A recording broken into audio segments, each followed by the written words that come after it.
Welcome to the White Knuckle Podcast with your hosts, Jason Science and Dr. Clint McCoy.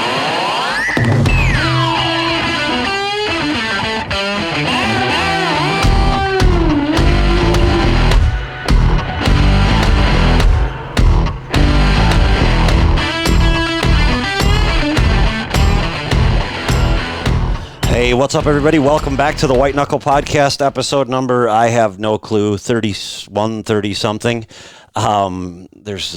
We're bouncing all over with different guests that we've either recorded in earlier in the year or have just recorded recently. I have joined with me my esteemed co-host, Dr. Clint McCoy, on the other line. Clint, how's it going tonight? Good, man. Glad to be here. It's getting hot. It is getting hot. We got an inch of rain today, so pretty excited. We got an inch the other day, and out of the 8 acres of beans that I've got planted, all the food plots are looking pretty good, but it's easy to look good when you get this much rain. And then on the other line, a guy that probably doesn't need a whole lot of introduction, Mr. John Eberhart. John, how's it going?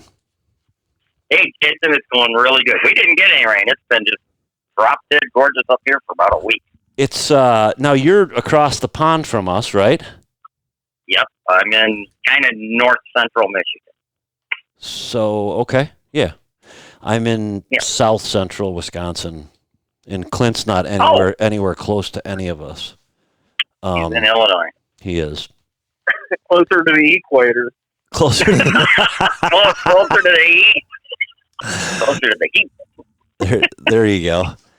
So, John, it's safe to say that you're, based on my last conversation with you, you're a pretty avid hunter. You're pretty much self-taught.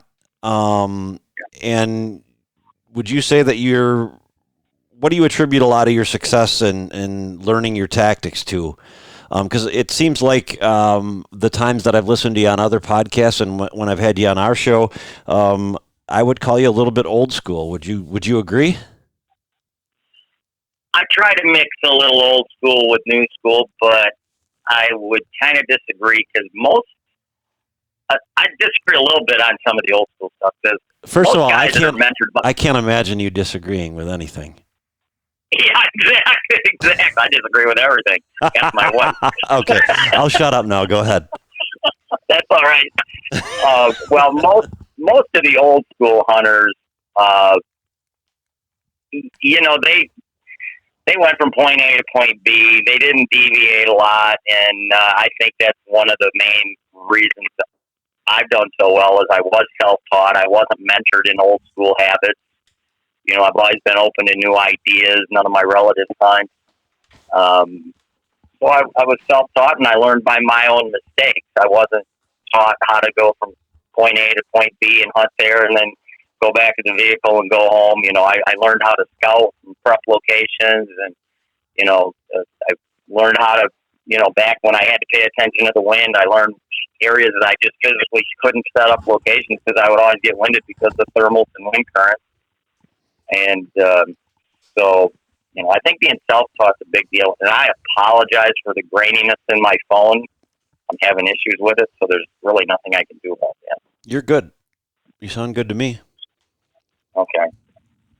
And I was kind of curious, if you want a little bit of bio as far as my hunting history, as far as, when I like to listen to somebody, I like to know they have some credibility background, they've got skills under their belt. So.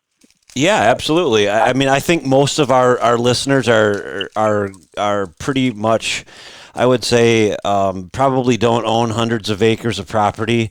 Probably either lease land, get it by permission, or hunt public. So I'm going to guess that they've heard of you before. But let's just refresh my memory. You've got 30-some bucks in the Michigan record book. Is that correct? Yep.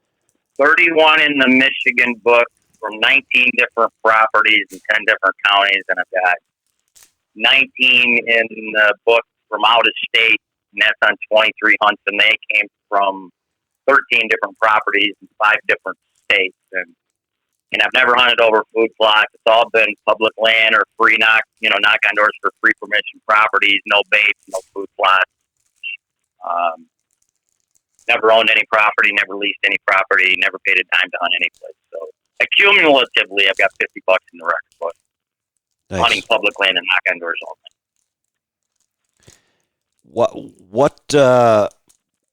What's the aversion to food plots?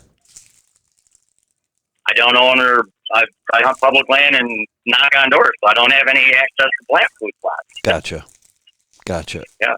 Absent that, you don't have any, particular reason that you don't plant food plots, other than if I owned property in Michigan, I probably wouldn't.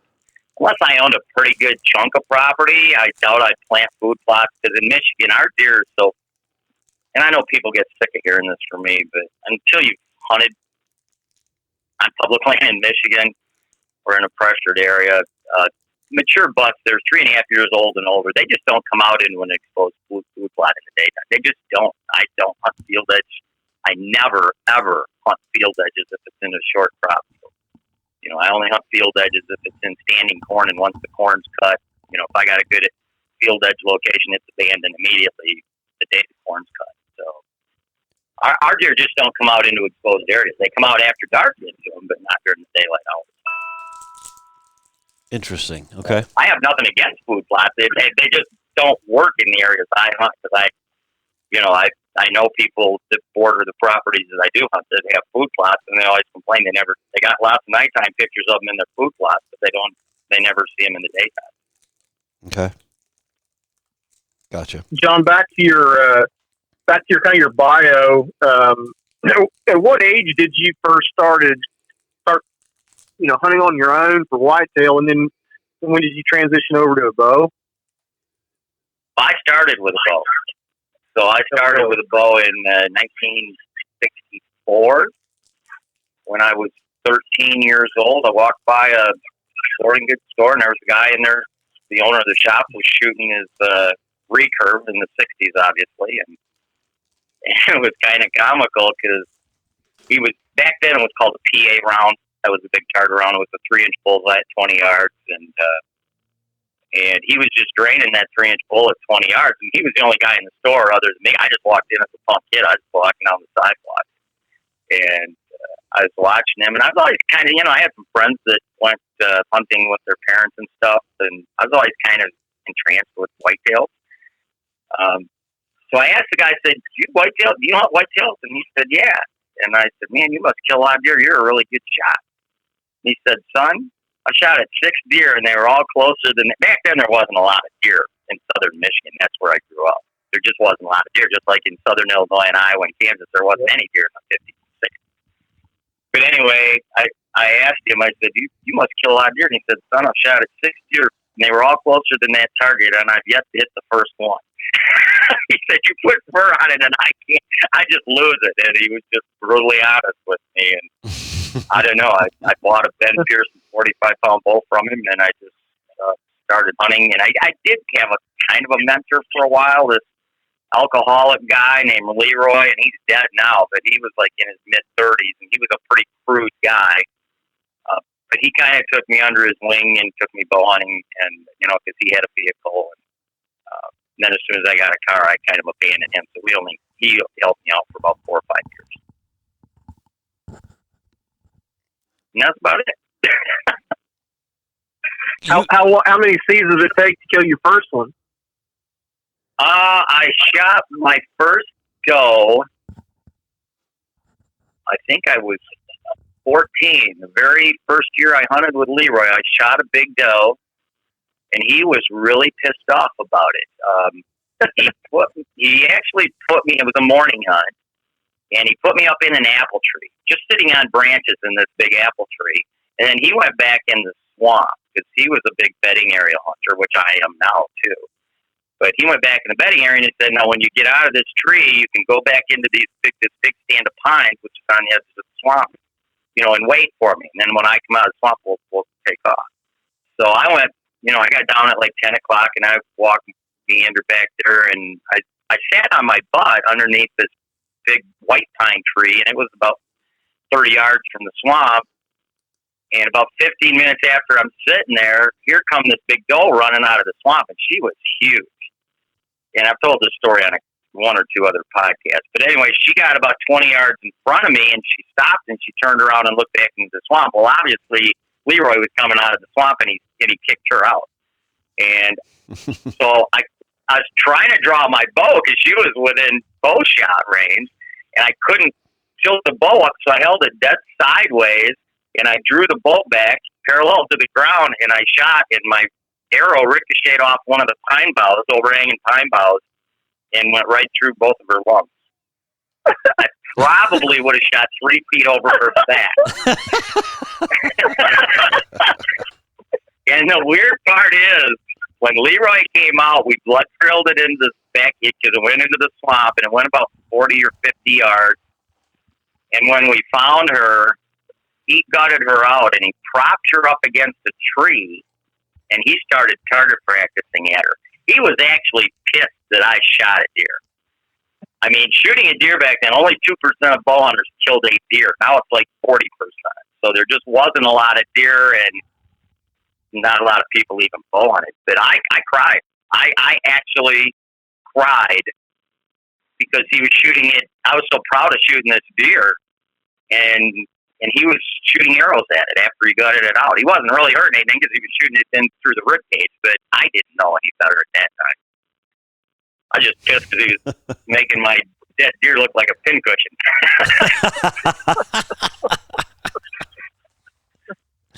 Well, that's an interesting story. Yeah, that's a hell of a story. I dig that kind of stuff. Well, I'll give you another story. I'll give you another quickie about Leroy because he was a character. He was a sustenance guy. He was like an Amish guy, but he killed deer to eat. And we were on public land one day, and he shot a big doe, and this public bordered private, and the doe ran out into this hayfield and died. And she had 2 fawns with her when he shot the doe. Well, we went out there. By the time we found her and gutted her out, it was after dark. It was probably 15 or 20 minutes after dark. And after he got it all gutted, and we were sitting down and we're being kind of quiet, we're taking a break, you could hear one of the fawns blatting, and it was probably 30 yards away. Just whining for its mother. And so Leroy, he just put his hand on my knee and said, "Shh, don't say anything. Don't make any noise." And he started going, nah. He just started blatting, and that fawn came up to about 5 yards, and there was enough moonlight. He shot the fawn, too.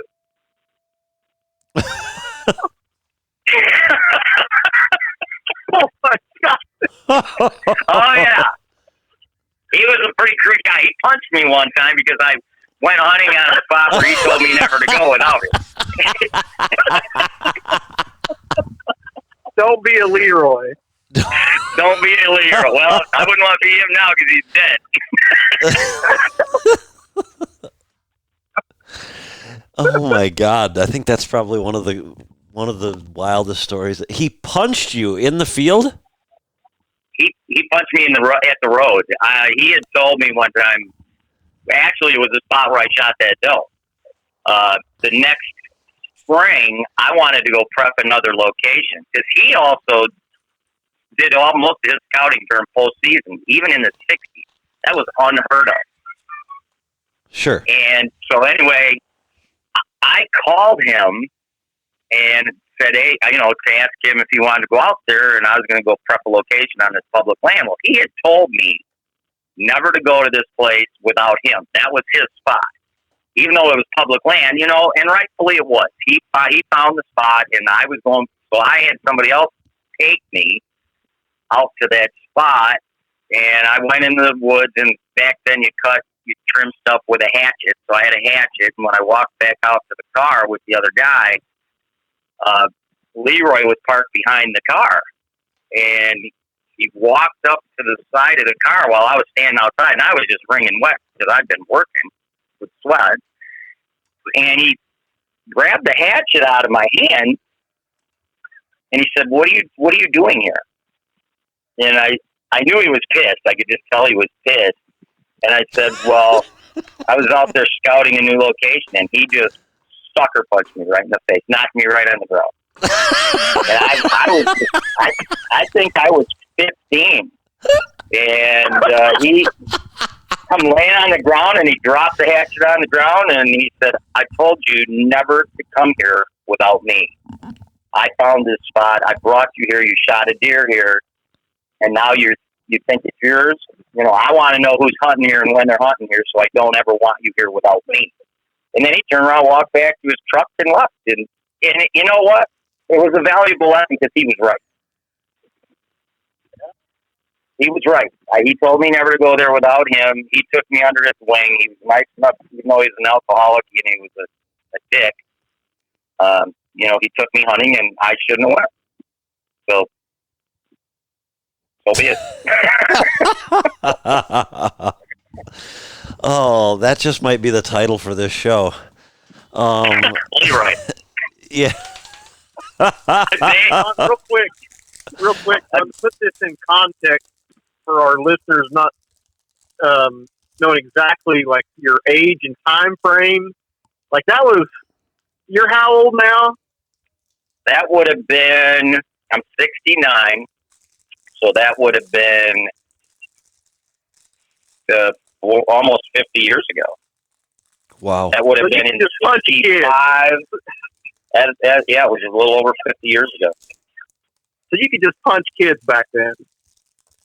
Oh my God, yeah. Yeah. Oh yeah, I used to get spanked with a belt by my dad. Sure, absolutely. That was no big deal. Right. I think that happened to all my friends got spanked or something with a stick or with a belt. Yeah, that was not uncommon at all back then. Yeah, I don't remember getting punched, but I got whacked with a belt enough times. Not over hunting, but it was generally over something stupid I did at school. You let your parents spank you. Right. Yeah. That was real common. Yep. Yeah, you don't dare do that stuff now. Oh well, I'm not saying it was legal for Leroy to punch me. I was a minor, and he was an adult, obviously. I didn't press charge. But you earned it. I mean, based on code. Maybe exactly. Unwritten code, but we get it. Yep. Yeah, you probably don't want to do that today at a public hunting ground. If for any of you listening, if you feel like it's your spot, don't be punching people. Yes, encroachment is to be expected on public land. Right, exactly. Well, gosh, I got to admit, I didn't expect the show to take that turn, but I'm glad it did. That was where.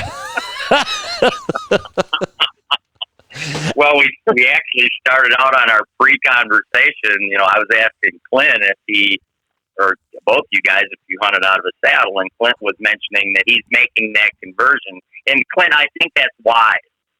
I think it's a wise thing. If you're a diehard tree stand hunter and you're comfortable in tree stands and you want to convert to a saddle, I really don't think it's wise just to throw all your tree stands away and just convert to a saddle immediately. I think it's wise to do a 50-50 deal where you got your tree stands obviously placed in your better spots and leave them for that, and then, you know, get used to the saddle before you put all your faith in it. Which you will eventually, I promise you that. John, how long have you been exclusively a saddle guy, quote unquote? Like you're, in my mind, like you're the first dude that I ever heard of really being on another level successful with it. And I don't know how long ago that's been, but it's been several years. How long have you been doing it in that game? 39 seasons. 1981 was when I bought my first sling, and that's actually what I'm still hunting out of the same one I bought in 1981. I've just made a lot of modifications to it. And when I bought it, I went in the store, and I was actually an archery buyer for the biggest store in Michigan from 1975 through 79. And then I became a drywall finisher for quite a few years. And when I was a drywall finisher, I went in the store, and here's this saddle. It's called the Tree Sling. And it was just a bunch of straps with like seatbelt fabric in a poly bag. And I bought it. Nobody in the store knew what the hell it was. It was brand new. They just came out. but it showed a picture of a guy hanging on a pole and in a tree, kind of like a consumer's power guy is hanging on a telephone pole working on your power line. And in the pictures, and they were stick figure pictures, kind of, it showed him moving around the tree and 360, and I thought to myself, wow, this is something where I can own one apparatus that rolls up and it'll fit in my backpack, and I can hunt every tree I ever prep with it for the rest of my life. I can shoot 360 degrees with it. I hunt public land. I don't have to worry about anybody stealing my stand. I thought, I've got to try this thing. So I tried it, and that thing was really awkward. I mean, it was very awkward, the way it tethered to the tree and the way the seat worked. And, but I could see the advantages of it. So I made a commitment to figure out how it worked and modified it for my personal use so I can hunt bigger diameter trees, skinny trees. And, I just modified it, and I've never hunted out of a tree stand since 1981. I take that back. I hunted out of one tree stand to shoot a doe for a friend of mine. That was it. So, John, somebody that's just getting into it like me, this summer it's the time to do it. It's the time to learn it. It hit some key bullet points on guys that are just looking to start and have got the gear and they're ready to go. Well, if you're just getting into it or considering getting into it, the first thing I would suggest is make sure if you're buying anything from any company, whether it be an aider, whether it be a climbing stick, whether it be tree steps, whether it be a saddle, make sure you find out if the company selling it to you has liability insurance. And if you're buying a saddle, make sure that saddle has passed some testing, like TMA, Tree Stand Manufacturing Association. They have this testing for saddles, and basically they have to pass three different 300-pound drop tests, where they put a 300-pound mannequin of a human body in a saddle, and they drop it 6 feet, and it's got it's a sudden stop, and it's got to hold your body in the saddle and not break. And there's a lot of saddles out there right now that do not have liability insurance because they don't do any testing, and they won't sell them liability insurance. So even though the straps and the ropes and everything may be, way over, as far as the weight-bearing load, it's going to be way above what a human body is going to put on it. How it's constructed and how it's constructed safety feature-wise to hold your body in place if you fall is a big deal. So, if you're buying a saddle from like Trophy Line or New Tribe or Tether, you can almost be guaranteed they're going to have $2 million per incident liability insurance. I don't think any other companies out there that are selling saddles do. So if you want to have peace of mind that the thing is constructed correctly, it's going to hold your body in case of a fall, and nobody has ever fell out of a saddle, actually. But just for peace of mind, if you got kids that are going to hunt out of them or spouses, make sure it's passed some testing and it does have liability insurance. Because that adds about $20 per saddle to the cost of the saddle. That's why saddles that actually have liability insurance cost more. They have to pay for that liability insurance. But other than that, I got off on a little tangent there. So your question was somebody getting into it newly. What are the advantages, or where do you start? Yeah, where would you start? If you were teaching a brand new kid that's never had a saddle, is it simply practice and set up in the yard, shooting from it, taking it to the woods? Now, practicing in the yard would be the first thing, and there's, Clint, I gotta be honest with you. There's so much junk out there on how people are supposed to set up in a saddle.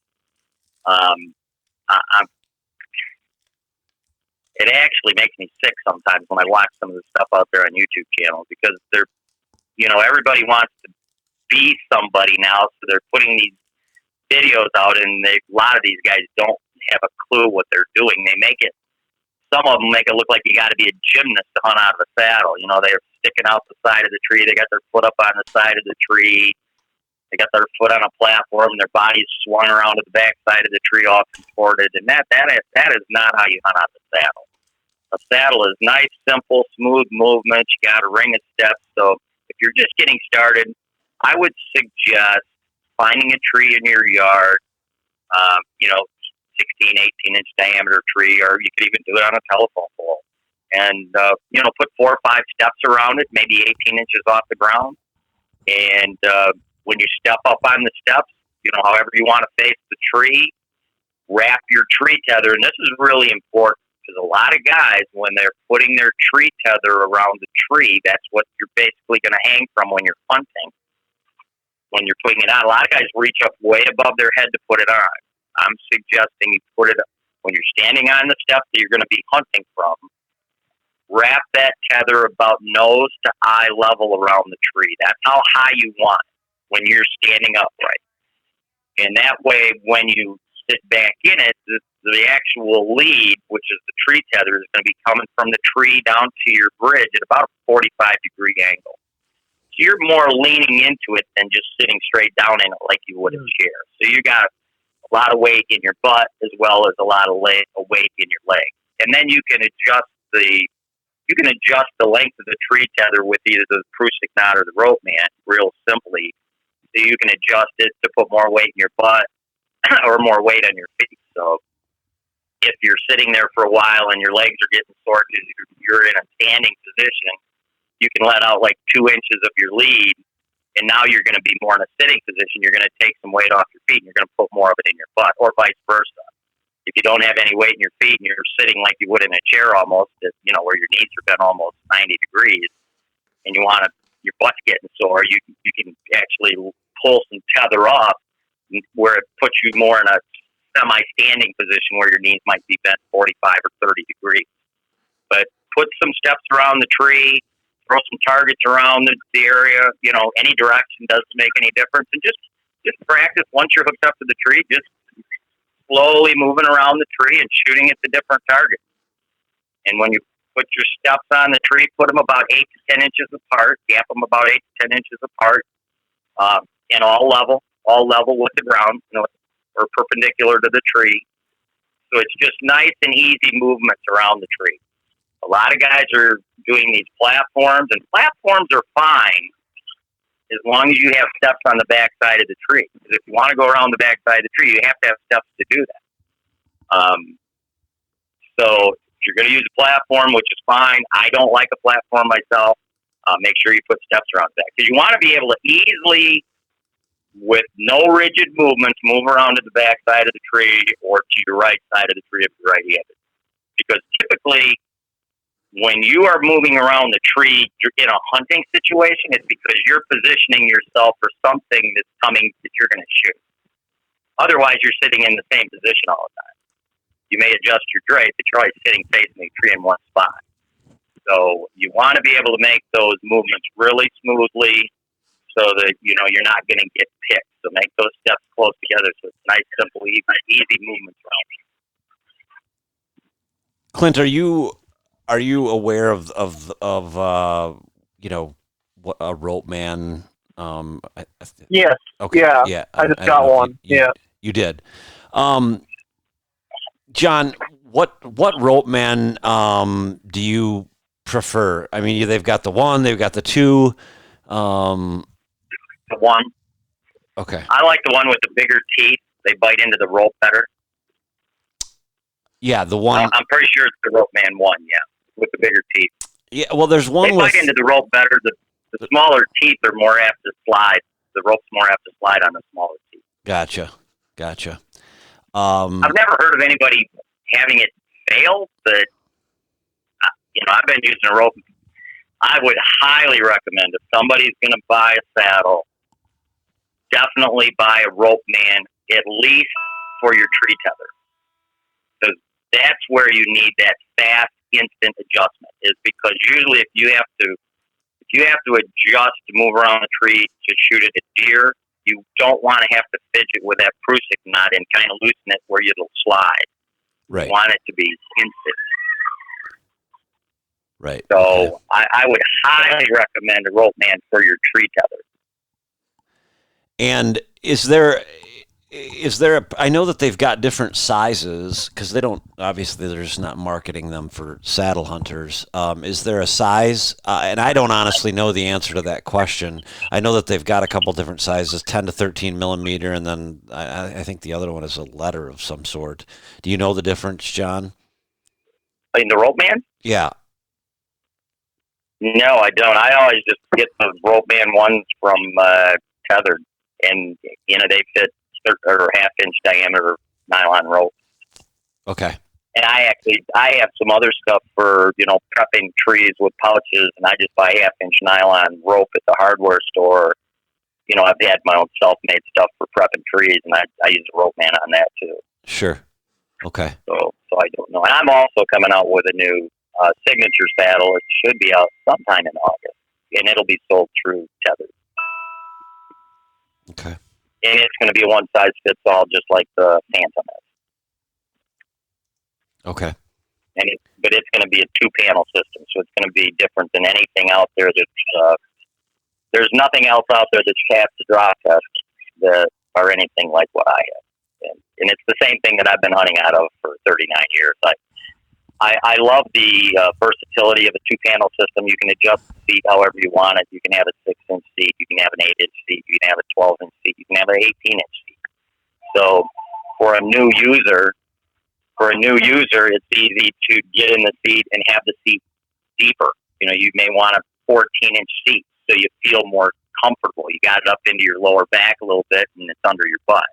And then the more you get used to hunting out of a saddle, the shallower you're going to want the seat. You just want it cupped under your butt. Because typically when I'm hunting, I barely overlap two panels. So they're both 6-inch panels, and they overlap each other. So I just separate them a little bit. I'm usually sitting in about an 8 to a 9-inch depth seat because I just want it under my butt. I don't want it coming up into my waistline at all because then it makes it harder for me to change clothes, and it also locks my upper body to my lower body. So I can't twist at the waist to shoot behind me as easily. And the two-panel system also is kind of unique. A lot of these single-panel seats, which all the other ones that have passed any testing and that have liability insurance, they're all single-panel. They tend to, when you sit in them for a while, and if you fidget a little bit, they will tend to climb up your back a little bit, and then you'll find yourself lifting your weight and pulling it down under your butt from time to time. You'll actually have to lift up and slide it back under your butt. And with the two-panel saddle, the inner panel is always under your butt. It stays in that one spot all the time. The only thing you adjust is the outer panel. So even though the two panels are connected, you can separate them as far apart as you'd like. So you can pull it up under your arm. You can pull the outer panel up under your armpits if you want, and the inner panel is still going to be underneath your butt. So you can have total back support if you want to fall asleep for a while. Okay.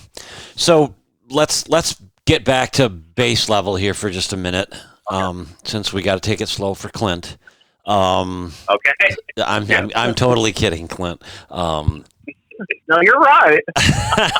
So, because I know when I started out, I didn't know what the hell I was doing, and I went out. I got it in the mail. I went out in the dark, and I strapped it around this huge elm tree in the front yard. I'm like, yep, that's kind of what I figured, and then I was ready to go hunting.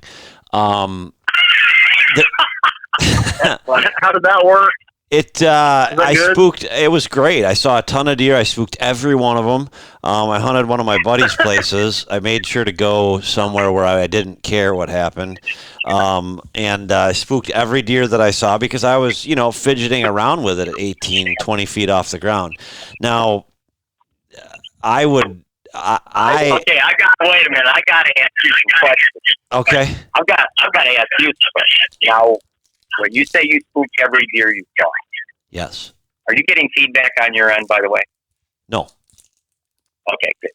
When you say you spooked every deer you saw, it's because you were physically in the tree and you were moving around and they picked you. Yeah, it would look like a circus up there. I mean, I had so much gear, it looked like I was holding a rummage sale up there.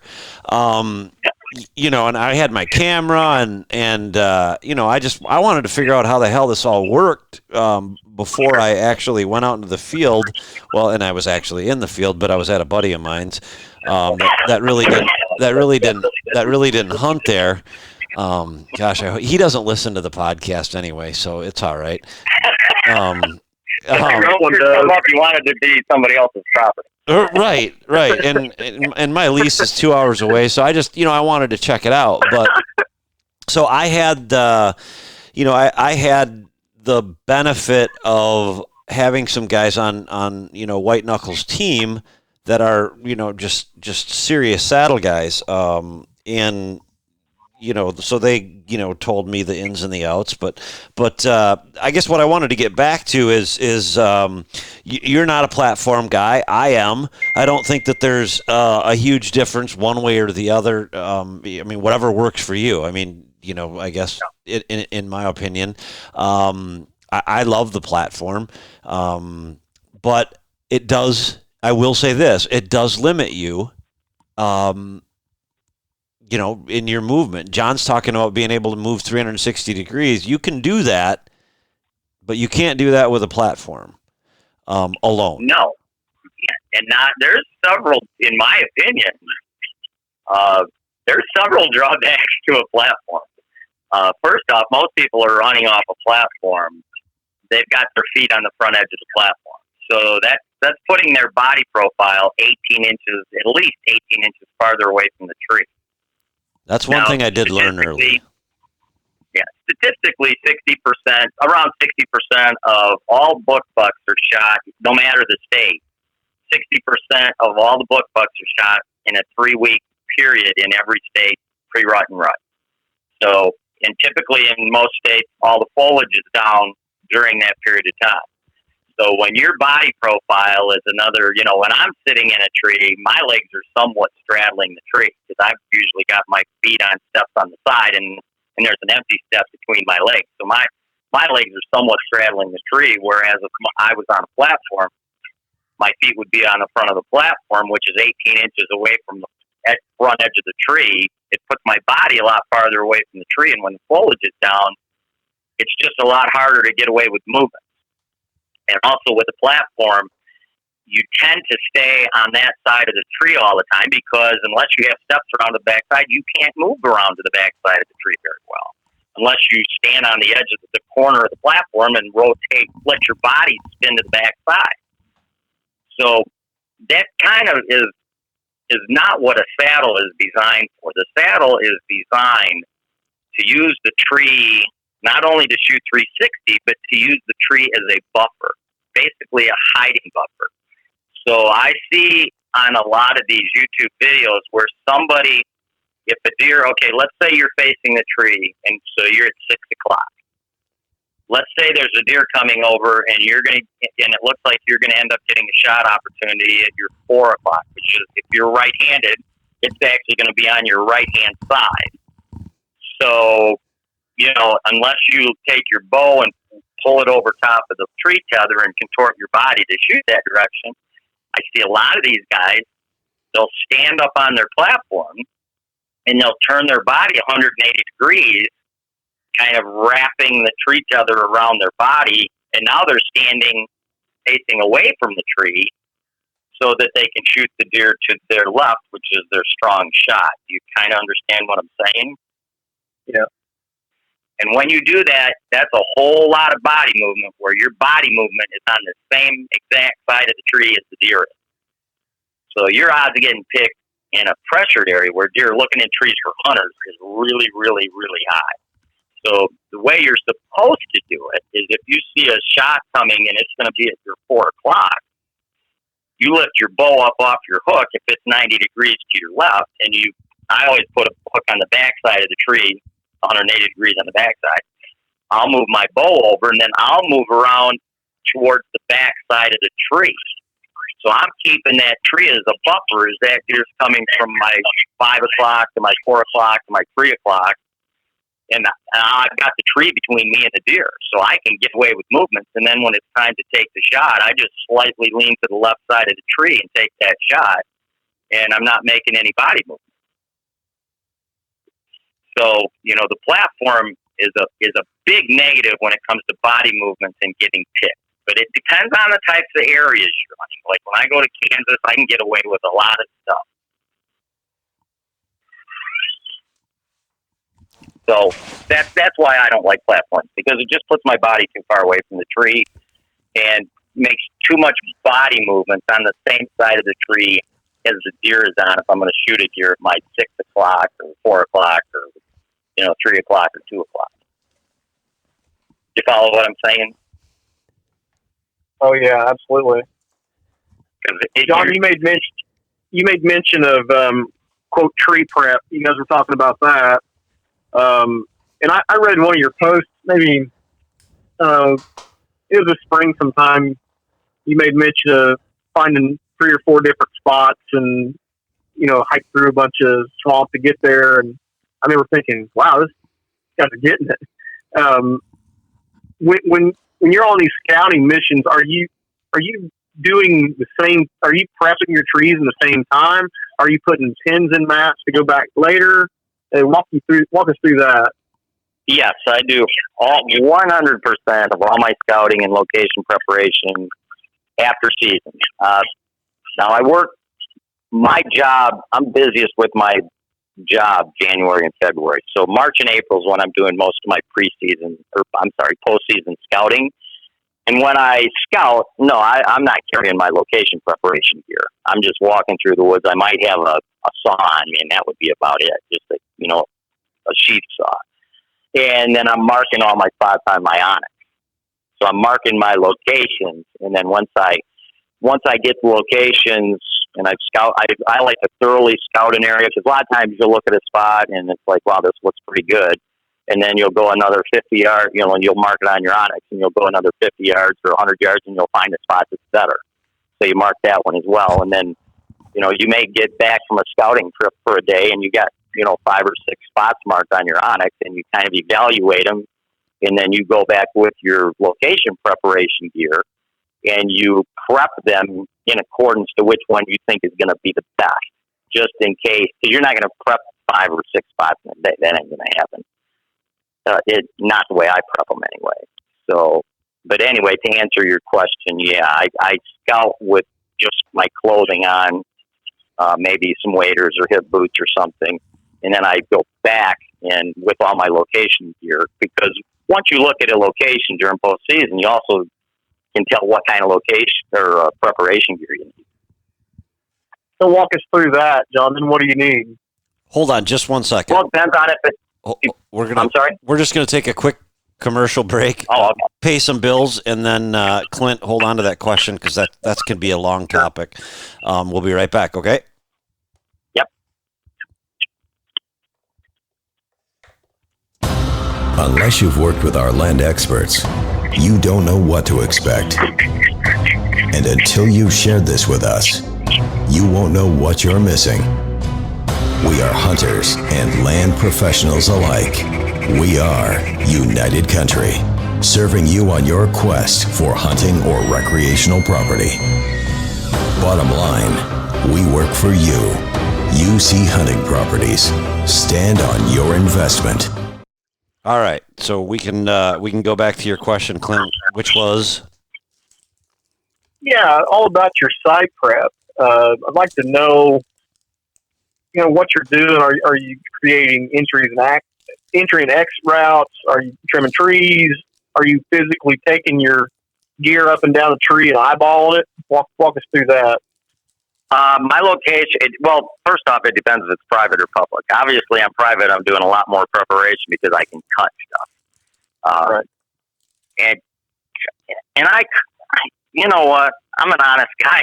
I typically cut stuff shooting lane wise, even on public land. I'm back in the jumps usually so far across creeks and stuff with waders, and there's just typically there's just a lot of junk, and I need to do some minor cutting, which I don't think is that big of a deal. But anyway, the first thing I do at any location if I'm going to prep it is I walk the perimeter, and this is let's assuming this is a private parcel. So I can cut whatever I want. I'm going to walk the perimeter at my comfortable shooting distance, which is about 30 yards. That's about as far as I like to shoot. So I'm going to pick the tree out that best suits the location. And then I'm going to walk a 30-yard ring around it, 30-yard radius all the way around that tree.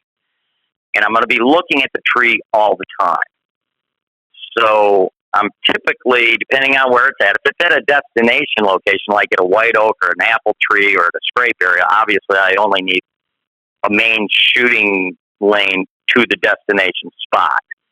So that's not that difficult. But if I'm in a bedding area, I'm typically going to have 4 or 5 shooting lanes. So I'll walk that radius around my hunting tree that I'm going to hunt from, and I'll be looking at the tree all the time, and I'll find the spot where I have to clear out the least amount of stuff, and I'll try to get 5 shooting lanes and some semblance of 4 or 5 spokes on a tire.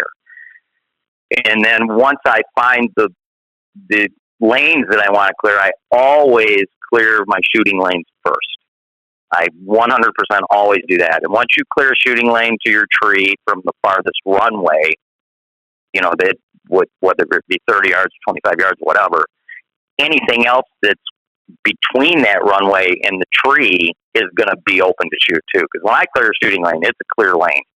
There's typically nothing in the way from where I'm going to be sitting in the tree to where that longest shot is, 25 or 30 yards. So all the other runways that are within that distance are going to be in play too. So then I prep the tree. So I clear all the shooting lanes first, then I prep the tree, and almost 100% of the time, once you prep the tree and you get up in your hunting position and you look back down at your shooting lane, there's always something you missed. It always. So most people prep their tree first, and then they get down and they prep their shooting lanes, and then they come back in the fall and they get in the tree, and it's like, damn, I missed that branch, or this branch is sticking out and it's kind of in my way. And there's always stuff you miss. So if you prep your shooting lanes first, and then you prep the tree, then you can pick out the stuff that you missed in your shooting lanes, and then when you get back down, you can clip that stuff before you leave. I also definitely make entry and exit routes. I like to tack them if I'm on private property, and I'm not, all the private properties that I do hunt, I've got 2 spots. There's other hunters hunting it because it's free permission, and they just let anybody hunt. So I'm very cautious on the tacks. I use white tacks a lot of times on private, but I use a lot of green and brown tacks also. HME makes brown tacks, and so Ameristep used to make green tacks, and I bought a bunch of them when they closed them out. They don't make them anymore. And those tacks on public land, the green and the brown, they blend in really well with the trees, so other hunters can't see them walking through the woods in the daytime. White tacks are really easy to pick out because they stick out like sore thumbs. So I make entry and exit routes, and it's very, very common. I'd say at least 50% of the time, my entry and exit routes are different. I'll use a different entry than I will an exit because, the deer are going to be in a different place when I enter than they're going to be when I leave. So I want to spook the least amount of deer on each time, whether I'm entering in the morning, leaving in the late morning, or entering in the evening and leaving after dark. So that's what I do. And I'll go into every season with probably 40 trees prepped. And, I would say 5 to 10 of them may be new that year. And the other ones were all just cleaned up from previous years, trees that I've hunted for quite a few years. And I may only hunt 10 to 12 of them per season, depending on if they have mass that year, or if the apple trees have apples, or if the scrape areas are active because of crop rotations, or, different food sources. A lot of times you'll find scrape areas in oak groves, and then it's obviously if there's no acorns, the scrapes aren't going to be active that year either. Or an apple tree. If there's apples one year, there's going to be scrapes there, and the next year if there's no apples, the scrapes aren't going to be there. So everything changes from year to year, but you got a lot of trees ready and you can hunt any one of them at any point in time. I've got some locations where I've got 4 trees prepped within 60 yards of each other. Clint, in a swamp. Clint, does that sound at all an advantage to you over, what we typically do, in terms of I could definitely see pros. Yeah, I could definitely see pros to it. Cons is obviously time and drawback there. But, I mean, me and you both done, I think we all probably have. We've gone to a spot in the dark, threw up, and about 10 minutes after a legal shooting light, you're like, this is garbage. Can't shoot through this. And I think it would cut down on, effort in the summer now would cut down on wasted effort in the season, if that makes any sense. Yeah, that does. And also, when I'm cleaning up my old locations, I do that during postseason as well. So I will visit every one of my hunting locations sometime before the end of April every spring. I'll visit every location, and the shooting lanes, I cut back all the new growth, and I always cut it back enough to make up for what's going to grow new that summer. Because it's not uncommon for, some trees like maple trees and some saplings to grow 18 inches and branches to grow 18 inches out. Or if you're going through red brush or autumn olive or stuff, that stuff grows really, really fast. So you got to cut it back far enough to make up for that new summer growth, especially on your entry and exit routes. That's, briars, when you make an entry route through briars, that stuff just grows so fast, and you got to make sure you cut it wide enough to make up for that new growth. Now, John, is there ever a time? I didn't quite understand what you meant by the negative would be the time. It's just putting in the time in the summer. It's not a negative. It's just some of us, we're limited in time. It will be time consuming, I think, to do that. Well, it kind of sucks to do it in the summer because it's too hot. That's the cool thing about doing it postseason is when you're scouting in postseason, you're doing it prior to green up.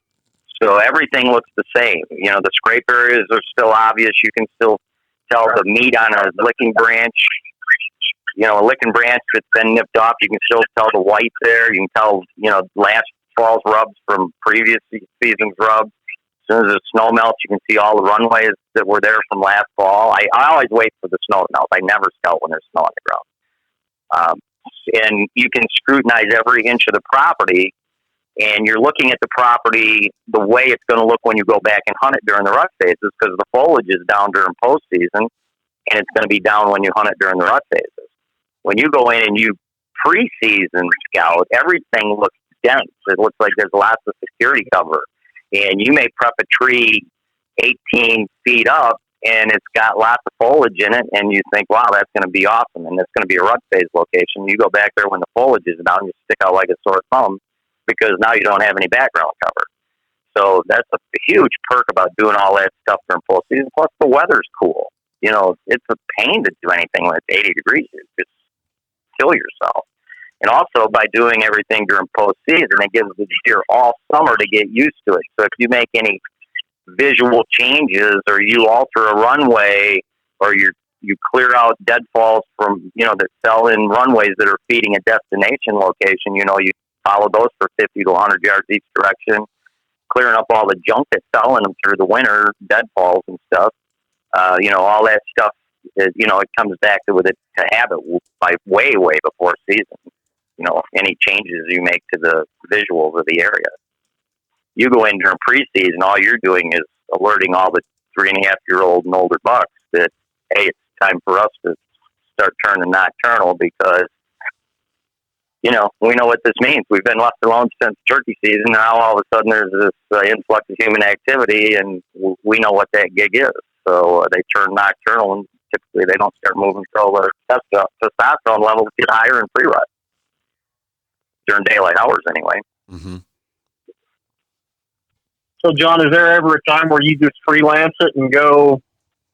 Are you going to So when you're doing that, as far as just absolute running and gunning like you were doing, obviously, are you doing that are you doing that later in the year when there's much less foliage? Is that when you find yourself doing that more often? Running and gunning? Yeah, just freelancing it instead of going to one tree prep site. That's always during the rut phases when the foliage is down. My biggest buck I ever shot was a 180 incher, and it was on a freelance hunt. I was hunting a spot in the morning, and I just didn't like it. I'd seen about 130 inch 8-point, and I because the foliage was down. This was in late November. It was in Iowa, and the foliage was down, and I could visually see quite a ways. And then about 200, 250 yards away, back to the south, I kept seeing a lot of deer movement going in through the brush and stuff. There was quite a lot of security cover, but I could see deer traffic back there.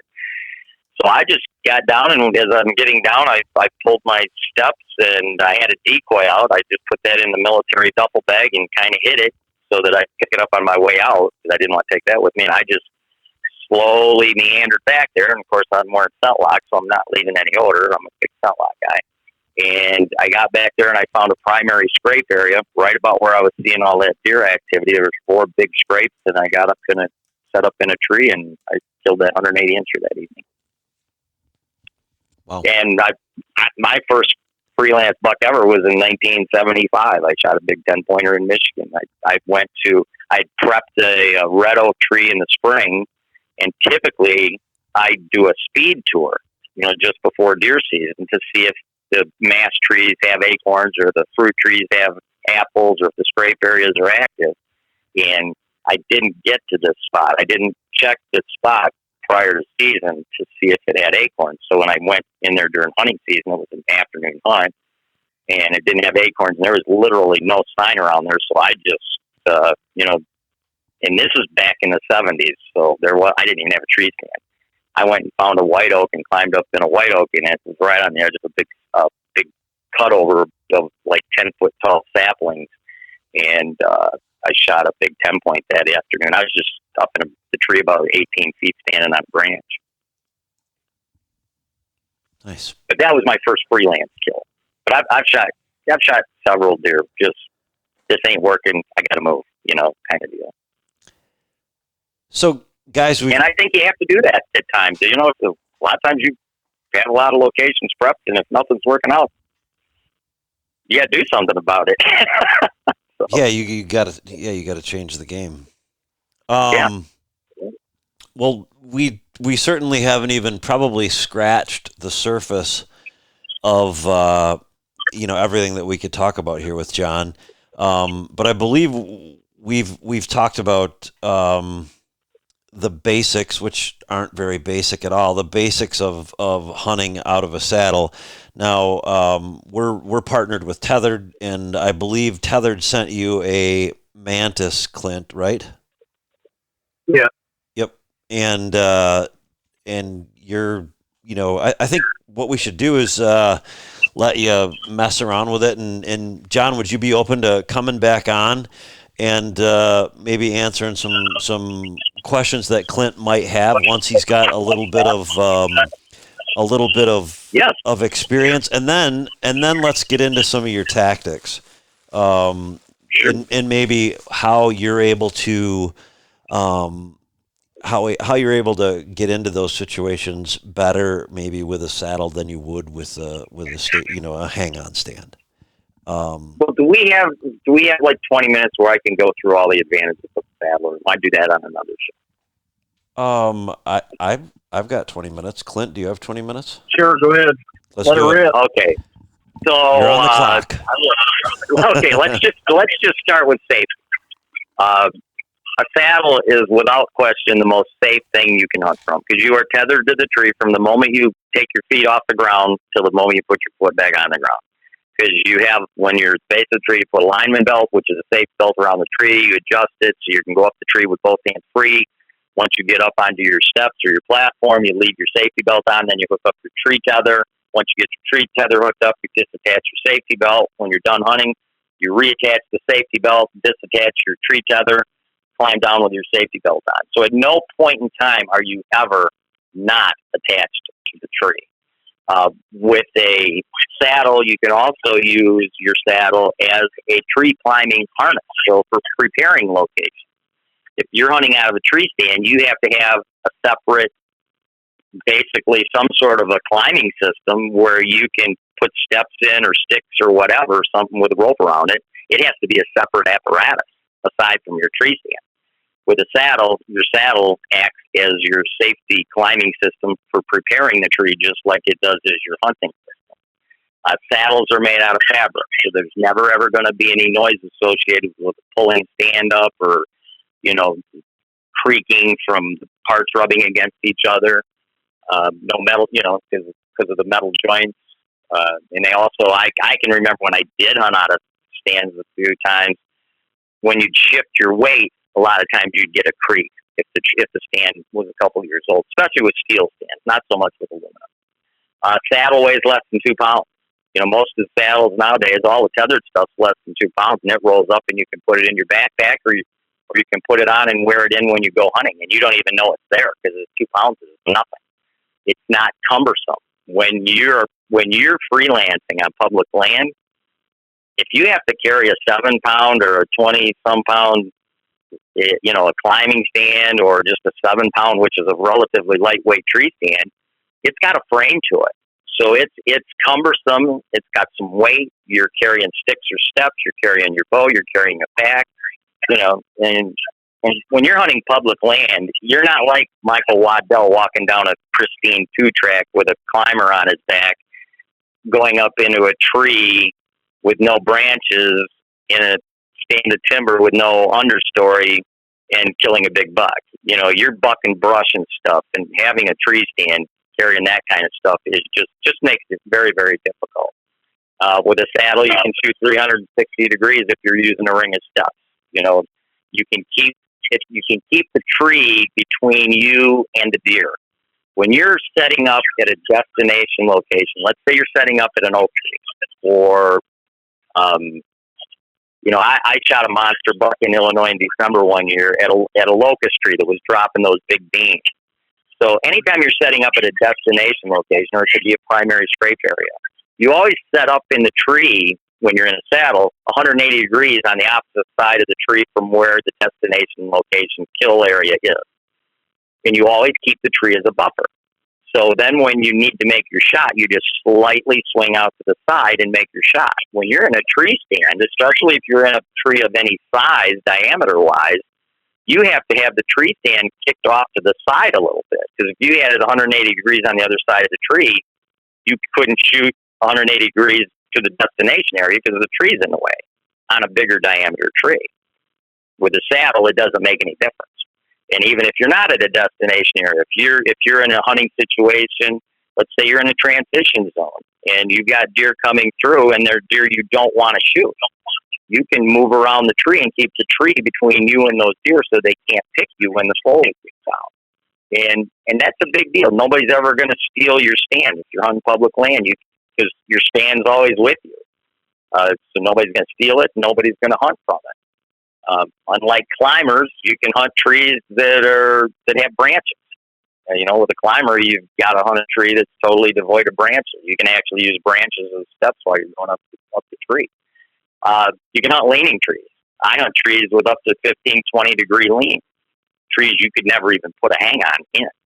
You could put a climber in them up against them somehow or another, but you couldn't hunt them with any kind of a climber or a hang on. So leaning trees are really, I actually prefer hunting trees that lean a little bit with a saddle, because then you're kind of like being on a ladder. It's just more comfortable with the tree kind of leaning away from you in front of you a little bit. You can have, like I mentioned earlier, I have 40 locations, on average 40 to 50 locations prepped every year. And even though I may only hunt 10 of them a year, which is probably the average, I can go to any one of them at any point in time and jump in any one of them, because I'm hunting out of the same saddle 100% of the time. I've probably prepped over 500 trees since 1981 for saddle hunting, and I could have went up any one of them at any point in time. So with a tree stand, you got to have a stand for every location, unless you're going to carry it with you and make the noise of putting it up. And if you're hunting in bedding areas and stuff like that, that's not cool, because you're going to be making noise. That's about it. I could think of more, but that's all I can think of off the top of my head. Let me ask you. Oh, you can change your clothes. Well, another thing real quick. When I'm on an all-day set, I usually will change my clothes at least 3 times during an all-day set. So I'm going to wear, my sunlock jacket and my pants and stuff. But I'm going to go in really light because I'm going in way before daylight, probably 2 hours before daylight. When I get on stand, I'll let my body cool off from the walk in. And again, I'm just wearing a jacket and something light underneath because I'm moving. Even if it's in December, I'm moving. So I'm going to stay warm. Then once my body cools off, I will actually take off my jacket. It's still way before daylight. I'll take my saddle, I'll overlap the 2 panels, and I'll slide them underneath my butt.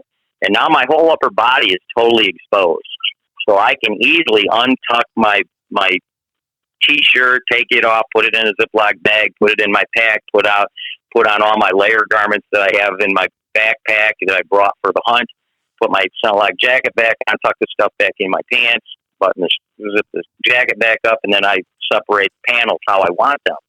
And then, let's say at 10, 11 o'clock, the sun's coming out, it's getting warm, I'm starting to overheat, I'll do the opposite. I'll pull the panels back down, I'll take off a couple layers, put them in my pack, put the jacket back on, and then as it gets colder in the afternoon, I'll maybe put those layers back on when it starts to get cold, a couple hours before dark. So it's a lot easier to change your clothes and do things. You can, I can pee out in a bottle out of the saddle with no problem. I can do anything bathroom-wise out of the saddle.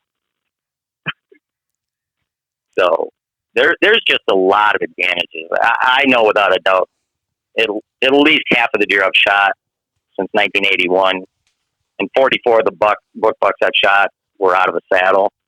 At least half of those I never would have shot if I had down out of a tree stand, because I never would have got to hunt some of the trees. I can hunt tree diameters way bigger than you could ever put a tree stand in.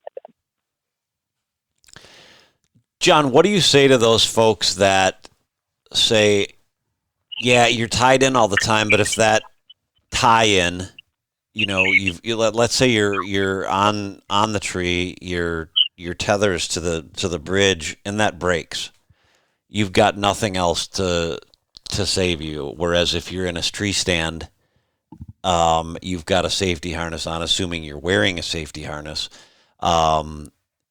You've got two forms of essentially safety there.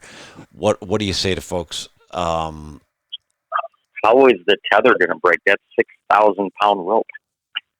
Well, I don't know.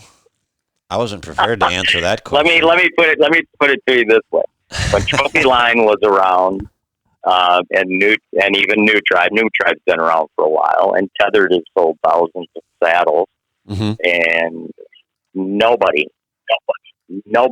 has ever fell out of a saddle. There have been literally thousands and thousands and thousands, tens of thousands of people that fell out of trees. And typically when they fall out of tree stand, it's when they're getting in or out of their stand when they're not hooked up. Right. Okay.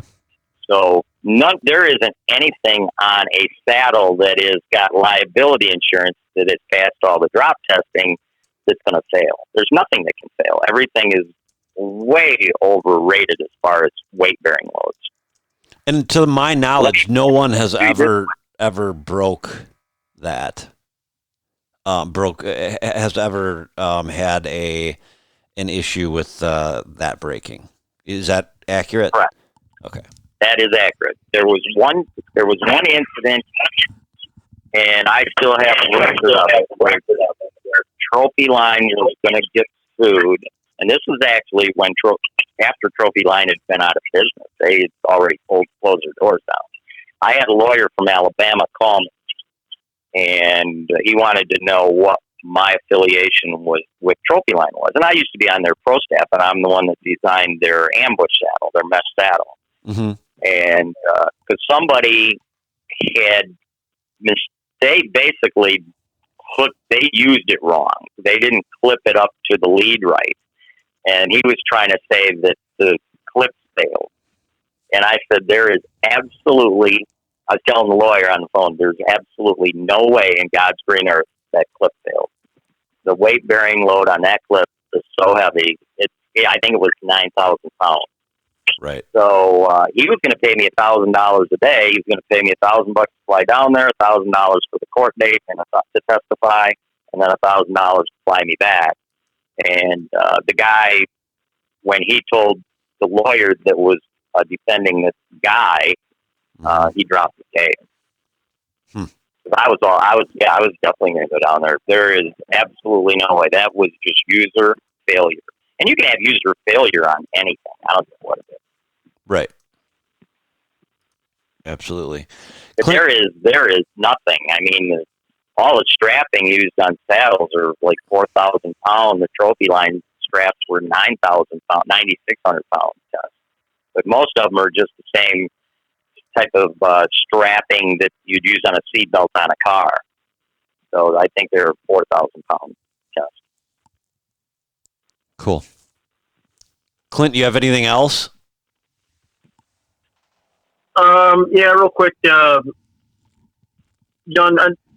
I've been a stand hunter my whole life, and now we're fixing to make this transition or start using it as part of our yearly thing. Over the years, I've grown accustomed to doing a lot of all-day sits. And when I look at this, and I'm not going to BS you, when I look at this saddle, I think there's no way in hell I can sit sun up, sun down, dark to dark in this thing. And I'm assuming you can. But is it no more difficult one than the other? Can I answer this, John? No, I'm not going to say that. That would not be true. For me to say it's no more difficult one from the other would be a lie. Some saddles are more comfortable than others. The 2-panel saddle I'm coming out with is going to be the most comfortable one ever because you can adjust the seat however you want it. But if Ernie's going to hate me for this, but if I were you, I'd see if I could swap that out for a Phantom. Because the Phantom saddle, in my very honest opinion, because I've sat in both of them. I've never hunted in either one of them, but I've sat in them both. And the Manta saddle is one of those saddles that will tend to climb up your back as you fidget. It's not going to be as comfortable as the Phantom. The Phantom is designed to cup under your butt better, to stay in place better. And the Phantom saddle also has comfort channels in the bridge loops, which hold the bridge in a specific position so that the saddle won't pull up your back. Right. But as far as all day sits, I can sit all day with I do it all the time. I'm way more comfortable in a 3-stand. What about you, Jason? I would. Well, first of all, I'd like the 2-panel saddle as well. Sean, if you're listening to this, you've got my address. You can send it.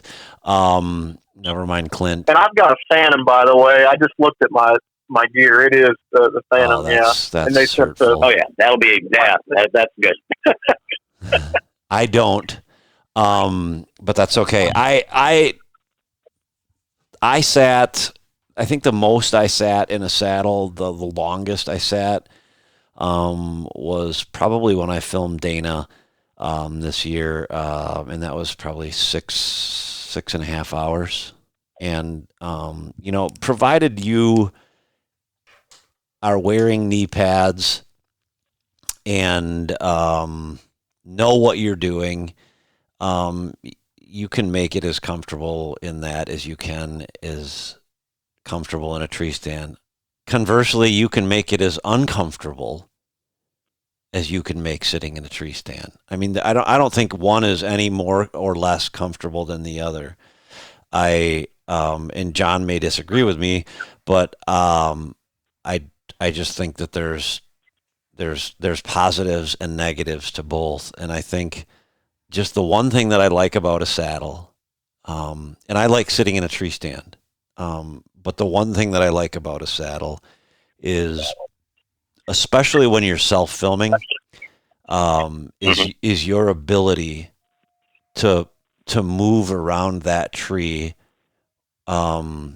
without getting noticed. Contrary to what I spoke about before, I mean, you have to be careful and you have to be stealthy and you have to use that tree in between you and the animal to your advantage.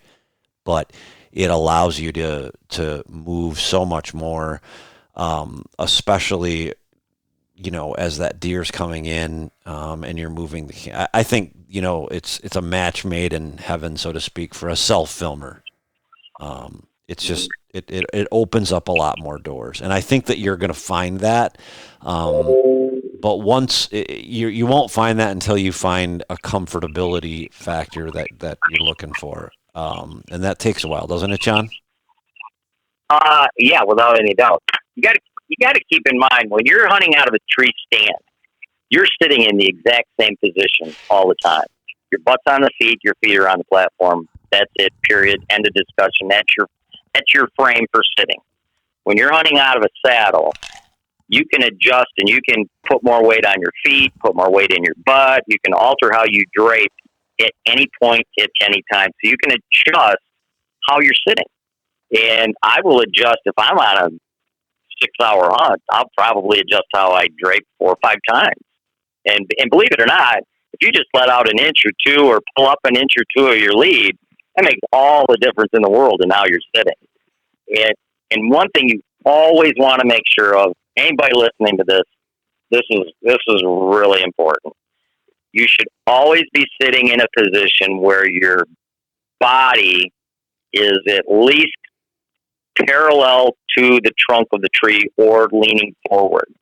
If you hook up your tree tether too high, it puts that lead strap in front of your face and it forces your upper body to lean backwards.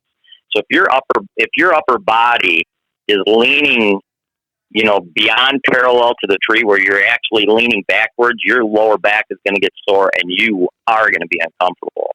You always want to be parallel, your upper body parallel to the tree's trunk, or typically I like to be slightly leaning forward. And when I go to sleep, I just wrap my arms around the lead strap and I'll just put my head against the lead strap and just fall asleep. When I get in my tree, hour and a half before daylight, I'll sleep till daylight every single day, every morning hunt after that. Yeah. So you can totally adjust how you sit, but you just, I've watched a lot of these YouTube videos. I see these guys getting in their saddles and their bodies are leaning like 10 degrees beyond parallel to the tree. So it's really putting a lot of strain on their lower back, and you never want to do that. Your body should always be, if anything, it should be slightly leaning forward. Or at the worst case scenario parallel to the tree trunk. Clint, are you following the leaning forward part? Yeah, absolutely. Okay. That can be a little bit deceiving when they talk about it because you think, well, how can I lean forward into the tree? But it's what you want to do, and I think like John mentioned, taking a nap. I have taken a nap just by wrapping my arms around the tether and my knees up against the tree, and I think Dana was pretty impressed with the whole setup. She was hunting out of a lone wolf, sitting in front of me, and I was behind her with the saddle. And she was impressed, and I think she's actually she got a tethered mantis, and is hunting. Went to Nebraska late last year and hunted out of that, and maybe we could get all of us on the line, and she might have some questions as well. But definitely we'll have another show if that's okay with you, John. Absolutely, I love answering questions. By the way, I'm coming out with. My YouTube channel will be up pretty dang quick. Definitely will be up in July for sure, 100%. And I don't know where it's going to fall in place, but I've filmed a lot of saddle stuff in trees. So there's going to, how to properly sit in a saddle and move around and all that stuff. So that should be up pretty dang soon. Anything else as we wrap up the show here for today that you want us to make sure our listeners know about? I know the last time we had you on 2 years ago, you were doing some stuff for deer and deer hunting. Anything like that going on for you this year? Nope, just my YouTube channel. Okay. Doing a lot of stuff for YouTube channels, and I'm still doing the whitetail workshops, but those are filling up every year, so don't really need to mention that, I guess. All right. Clint, any other questions? No, we're good. No, and I'd I'd love to have people on next time and ask questions. I love answering questions about saddle hunting because there's probably no situation I haven't seen or been in with a saddle. Okay. Plan on it. I'm sorry I cut in on you like that. Oh yeah, no, we appreciate you having you on. I'm going to go directly to the light pole this week. There you go. I've got a walnut in the corner of my yard that's about 18 feet in diameter. I don't think that's probably a real good learning tree. So I try just a simple light pole first, and I have the wife on standby for 911. I will say this: the first time I got in that thing in 1981, I struggled to let go of the tree. I was like, I don't know if I want to do that. Well, it takes some faith, man. It takes some faith to lean back. Yeah, but once you get used to it, I actually hunt higher than I used to because I know I can't fall out of the dang thing. And I just feel more comfortable with having the security of the tree in front of me as opposed to standing in a tree stand facing the abyss. Absolutely. Below the stand. Absolutely. Maybe I'll just leave the bow out of the equation for the first couple times I set it up then. Yeah, I would. Oh, no. I'll tell you what, if you want to shoot me an email, I'll send you the directions on how. I've been spending a lot of time putting directions together on how to set up a tree for a saddle. So if you shoot me an email to DeerJohn, well, Jason, you got my email. I do, Dear John. Yeah, I've got you on Facebook. I'll send you a private. Okay, sounds cool. Yeah. All right, guys. I spent a lot of time putting the instructions together for my new one. So we will reconvene sometime before hunting season after Clint's had enough time to. That'll be interesting. To play. Hey, I'm gonna kill one out of it this year. I'm gonna do it. So that's one of my goals is to maybe shoot one out of a tree stand, one off the ground, one out of a saddle. Hopefully. There you go. All right. Hey, you might be the first one to have a trifecta. There you go. I don't know, man. It's worth a shot. Okay, guys. All right. Well, thanks again, John. We appreciate you coming on the show. And again, look for this part 2. We'll call it. Okay. Sometime down the road. Okay. Okay. Thank you. Thanks for the opportunity. You bet. Thank you for coming on. Well, there you have it. Another episode of the White Knuckle Podcast. We hope you enjoyed the show and hope you picked up a few nuggets of information along the way that you can use down the road. I want to take just a second and thank our partner in this endeavor, and that is UC Hunting Properties. Without them, this couldn't be possible. You guys all know that I work with UC Hunting Properties, and they're actually nationwide. I would encourage you, for any of your property needs, go to www.uchuntingproperties.com. Thanks for listening. Jason out.